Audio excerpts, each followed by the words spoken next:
ಇನ್ನು ರವಿ ಗ್ರಹಕ್ಕೆ ಸಂಬಂಧಪಟ್ಟಂಥ ಮಾಣಿಕ್ಯ ರತ್ನ ಅಥವಾ ರೂಬಿ ರೆಡ್ ಅನ್ನು ಯಾರು ಧಾರಣೆ ಮಾಡಬೇಕೆಂದು ತಿಳಿಸಲಾಗಿದೆ. ಶ್ರೀ ಗುರುಭ್ಯೋ ನಮಃ. ಪ್ರಿಯ ವೀಕ್ಷಕರೇ, ನಾನು ನಿಮ್ಮ ಜ್ಯೋತಿಷಿ ನಾಗರಾಜ್ ಮಾತನಾಡುವಂಥದ್ದು. ಈ ದಿನ ಜ್ಯೋತಿಷ್ಯ ಶಾಸ್ತ್ರ ಸಂಬಂಧಿತ ಶುಭ ನವರತ್ನಗಳ ವಿಚಾರ. ನಮ್ಮ ಜ್ಯೋತಿಷ್ಯ ಶಾಸ್ತ್ರದಲ್ಲಿ ನವಗ್ರಹಗಳಿಗೆ ಒಂದೊಂದು ಶುಭ ರತ್ನವನ್ನು ಸೂಚಿಸಲಾಗಿದೆ. ಈ ದಿನ ರವಿ ಗ್ರಹಕ್ಕೆ ಸಂಬಂಧಪಟ್ಟಂಥ ಮಾಣಿಕ್ಯ ರತ್ನ ಅಥವಾ ರೂಬಿ ರೆಡ್ ಅನ್ನು ಯಾರು ಧಾರಣೆ ಮಾಡಬೇಕೆಂದು ತಿಳಿಸಲಾಗಿದೆ.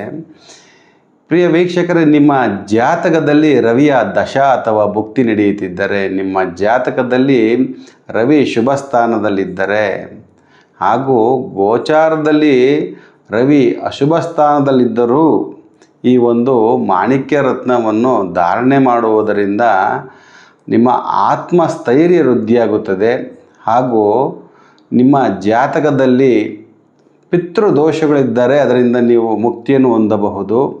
ಆರೋಗ್ಯ ವೃದ್ಧಿಯಾಗುವುದು, ಸರ್ಕಾರಿ ಕೆಲಸದಲ್ಲಿ ಪ್ರಗತಿಯನ್ನು ಹೊಂದುವುದು, ಹೀಗೆ ಹಲವಾರು ರೀತಿಯ ಅನುಕೂಲಗಳ ಜೊತೆಗೆ ಬೇರೆ ಅಶುಭ ಗ್ರಹಗಳ ದಶಾ ಭುಕ್ತಿ ನಡೆಯುತ್ತಿದ್ದರೆ ಅದರಿಂದ ಆಗುವಂಥ ದೋಷದ ಪ್ರಮಾಣವನ್ನು ಕಡಿಮೆ ಮಾಡಲು ಈ ಶುಭ ಮಾಣಿಕ್ಯ ರತ್ನವನ್ನು ಧಾರಣೆ ಮಾಡುವುದು ವಾಟಿಕೆ.